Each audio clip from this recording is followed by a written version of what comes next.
ദൂതനാണ്. നിങ്ങൾക്ക് ധർമ്മിഷ്ഠനായ ഒരു കുഞ്ഞിനെ നൽകാൻ അയക്കപ്പെട്ടവനാണ്. അവൻ പാപങ്ങളിൽ നിന്ന് വിശുദ്ധനായിരിക്കും. അപ്പോൾ അവർ വളരെ ശാന്തമായി അവരോട് ചോദിച്ചു, എന്നെ ഒരു പുരുഷൻ തൊടുക പോലും ചെയ്യാതെ എനിക്കെങ്ങനെ ഒരു മകനുണ്ടാവും? അത് അള്ളാഹുവിന് വളരെ എളുപ്പമാണ്. അള്ളാഹു ജനങ്ങൾക്ക് ഒരു ദൃഷ്ടാന്തമായിരിക്കാൻ വേണ്ടിയാണ് അവനെ സൃഷ്ടിക്കുന്നത്.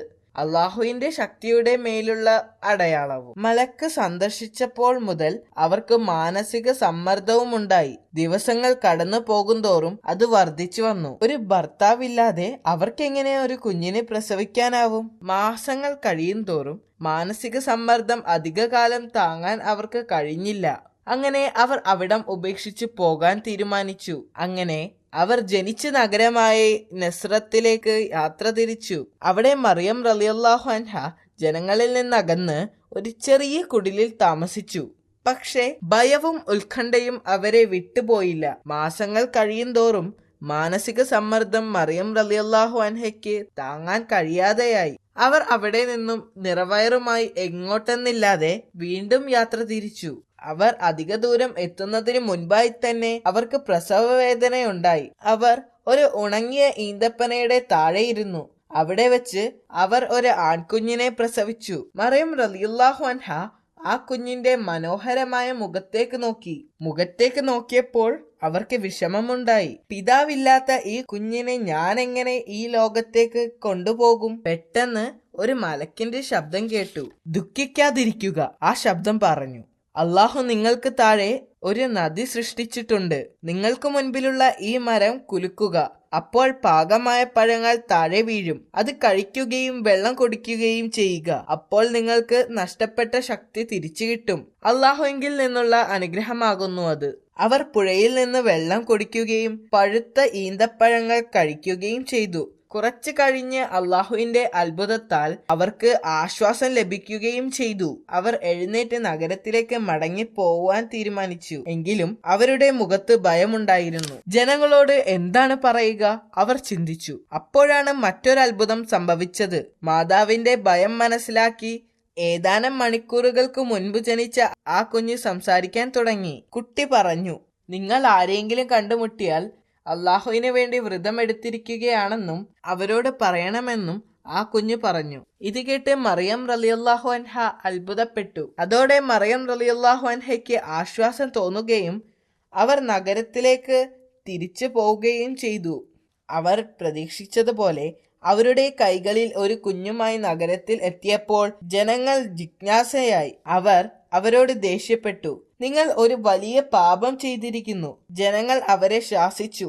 എന്നാൽ അവർ ശാന്തത പാലിച്ചു. അവരുടെ വിരൽ ചുണ്ടുകളിൽ വെച്ച് അവർക്ക് സംസാരിക്കാൻ കഴിയില്ലെന്ന് ആംഗ്യ ഭാഷയിലൂടെ കുഞ്ഞിനെ ചൂണ്ടിക്കൊണ്ട് പറഞ്ഞു. ജനങ്ങൾ രോഷാകുലരായി. ഞങ്ങൾ എങ്ങനെ ഈ കുഞ്ഞിനോട് സംസാരിക്കും? എന്നാൽ ജനങ്ങളെയെല്ലാം അമ്പരിപ്പിച്ചുകൊണ്ട് ആ കുഞ്ഞ് സംസാരിക്കാൻ തുടങ്ങി. കുട്ടി സംസാരിക്കാൻ തുടങ്ങിയപ്പോൾ ജനങ്ങൾ അമ്പരന്നു. കുട്ടി മെല്ലെ സംസാരിച്ചു. ഞാൻ ദൈവത്തിന്റെ അടിമയാണ്. അള്ളാഹു എനിക്ക് വേദഗ്രന്ഥം നൽകുകയും എന്നെ അവൻ പ്രവാചകനാക്കുകയും ചെയ്തിരിക്കുന്നു. പ്രവാചകത്വം ലഭിച്ചതിനു ശേഷം എനിക്ക് അള്ളാഹു ജന്മം നൽകി. കുഞ്ഞ് സംസാരിച്ചു കൊണ്ടിരുന്നപ്പോൾ ആളുകൾ ആശ്ചര്യത്തോടെ നോക്കിയിരുന്നു. ഇതൊരു അസാധാരണ കുഞ്ഞാണെന്നും ഇത് അള്ളാഹുവിന്റെ ശക്തിയാണെന്നും ആളുകൾ മനസ്സിലാക്കി. ഇതറിഞ്ഞ് ജൂത പുരോഹിതന്മാർക്ക് ആ കുഞ്ഞ് ജീവിച്ചിരിക്കുന്നത് അപകടമാണെന്ന് അവർ മനസ്സിലാക്കി. ആളുകളെല്ലാം അള്ളാഹുവിനെ ആരാധിക്കാൻ തുടങ്ങുകയും അത് അവരുടെ നിലനിൽപ്പിന് ഭീഷണിയാകുമെന്നും അവർ ഭയപ്പെട്ടു.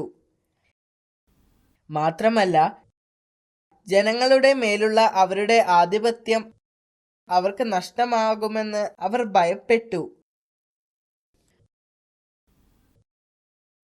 ഈസാ നബി വളരുന്നതിനനുസരിച്ച് അദ്ദേഹത്തിന്റെ പ്രവചന ശക്തിയും വളർന്നു. അത്താഴത്തിന് അദ്ദേഹത്തിന്റെ കൂട്ടുകാർ എന്താണ് ഭക്ഷണം കഴിക്കാൻ പോകുന്നത് എന്നും അവർ ഒളിച്ചു വച്ചിരിക്കുന്നത് എവിടെയാണെന്നും അദ്ദേഹത്തിന് പറയാൻ കഴിയുമായിരുന്നു. അദ്ദേഹത്തിന് 12 വയസ്സുള്ളപ്പോൾ അദ്ദേഹം തന്റെ മാതാവിനോടൊപ്പം ജെറുസലേമിലേക്ക് പോയി. അവർ അവിടെ ഒരു പ്രാർത്ഥനാലയത്തിൽ എത്തിയപ്പോൾ മറിയം റളിയല്ലാഹു അൻഹയുടെ പിടിവിട്ട് ഈസാ നബി അവിടെ ചുറ്റിത്തിരിഞ്ഞു. അങ്ങനെ അദ്ദേഹം അവിടെ ഒരു മുറിയിൽ പ്രവേശിച്ചു. അവിടെ കുറെ ആളുകൾ ഒരു പുരോഹിതന്റെ പ്രഭാഷണം കേൾക്കുകയായിരുന്നു. കുറച്ചു നേരം അവരുടെ പ്രഭാഷണം ശ്രദ്ധിച്ച ശേഷം അദ്ദേഹം എഴുന്നേറ്റ് നിന്ന് ചോദ്യങ്ങൾ ചോദിക്കുവാനും അഭിപ്രായങ്ങൾ പറയാനും തുടങ്ങി. പഠിപ്പിച്ചുകൊണ്ടിരുന്ന പുരോഹിതന് അദ്ദേഹത്തിന്റെ ചോദ്യങ്ങളിൽ അസ്വസ്ഥനായി. കാരണം അവർക്ക് അതിനുള്ള ഉത്തരം നൽകാനാവില്ലായിരുന്നു. അങ്ങനെ ഈസാ അലൈഹിസ്സലാം വളർന്നൊരു പുരുഷനായി മാറി. ഒരു ദിവസം അവരുടെ പുണ്യദിനമായ സാബത്തിന്റെ ദിവസം, ആ ദിവസം പ്രാർത്ഥനയ്ക്ക് വേണ്ടിയുള്ളതായിരുന്നു. പ്രവാചകൻ മൂസ അലൈഹിസ്സലാം ശനിയാഴ്ച ദിവസങ്ങളിൽ പള്ളിയിൽ വന്ന് അള്ളാഹുവിനെ ആരാധിക്കുവാൻ നിർദ്ദേശിച്ചിരുന്നു. എന്നിരുന്നാലും സാബത്തിന്റെ പുറകെയുള്ള ഭക്തിയെല്ലാം ഇപ്പോൾ കുറെ നാളായി ഇല്ലായിരുന്നു. പുരോഹിതന്മാർ നൂറുകണക്കിന് കാര്യങ്ങൾ നിയമവിരുദ്ധമായി ചെയ്തിരുന്നു. മരിക്കാൻ കിടക്കുന്ന ഒരു രോഗി ഡോക്ടറെ വിളിക്കുന്നതും വെളിച്ചത്തിനോ ചൂടിനോ വേണ്ടി തീ കത്തിക്കുന്നതുമെല്ലാം ആ ദിവസം വിലക്കുമായിരുന്നു. പക്ഷേ പ്രവാചകൻ അവരുടെ നിയമങ്ങൾ പാലിച്ചില്ല. ഒരു ദിവസം അദ്ദേഹം പള്ളിയിലേക്ക് പോകുന്ന വഴി വിശക്കുന്ന ഒരു കുട്ടിക്ക് പഴങ്ങൾ പറിച്ചു കൊടുത്തു. ഇത് കണ്ട പുരോഹിതന്മാർ ദേഷ്യം കൊണ്ട് മുഖം ചുളിച്ചു. അത് സാബത്തിന്റെ നിയമത്തിന് എതിരായിരുന്നു. വൃദ്ധയായ ഒരു സ്ത്രീക്ക് തണുപ്പിൽ നിന്ന് രക്ഷ നേടാൻ അദ്ദേഹം തീ കത്തിച്ചു കൊടുത്തു. ഇത് സാബത്ത് നിയമത്തിന്റെ മറ്റൊരു ലംഘനമായി കണക്കാക്കപ്പെട്ടിരുന്നു. ഒടുവിൽ പ്രവാചകൻ ആരാധനാലയത്തിൽ എത്തിയപ്പോൾ അമ്പരന്നുപോയി. 20,000-ത്തിലധികം പുരോഹിതന്മാർ അതിനകത്തുണ്ടായിരുന്നു. എല്ലാവരും ആരാധനാലയത്തിൽ നിന്ന് മാത്രം സമ്പാദിച്ച് ജീവിക്കുന്നവരായിരുന്നു. സന്ദർശകരെക്കാൾ കൂടുതൽ പുരോഹിതന്മാരാണെന്നറിഞ്ഞപ്പോൾ പ്രവാചകൻ അത്ഭുതപ്പെട്ടു. അവിടമാകെ ആടുകളെ കൊണ്ടും പ്രാവുകളെ കൊണ്ടും നിറഞ്ഞിരുന്നു. അത് ജനങ്ങൾക്ക് വിൽക്കാൻ വച്ചിരുന്നതായിരുന്നു. ആരാധനാലയത്തിനകത്തുള്ള ഓരോ പടിയും സന്ദർശകരുടെ പണം ചെലവിട്ടുണ്ടാക്കിയതായിരുന്നു. പുരോഹിതന്മാർ പണത്തെ അല്ലാതെ മറ്റൊന്നിനെയും ആരാധിച്ചില്ലായിരുന്നു എന്നറിഞ്ഞപ്പോൾ പ്രവാചകന് ദുഃഖം തോന്നി. പുറത്ത് ആയിരക്കണക്കിന് ആളുകൾ പട്ടിണി കിടക്കുമ്പോൾ പുരോഹിതന്മാർ ആരാധനാലയത്തിനുള്ളിൽ ധാരാളം സാധനങ്ങൾ യാഗം നടത്തി കത്തിച്ചു കളയുന്നത് എന്തിനാണെന്നോർത്ത് പ്രവാചകൻ വിഷമിച്ചു.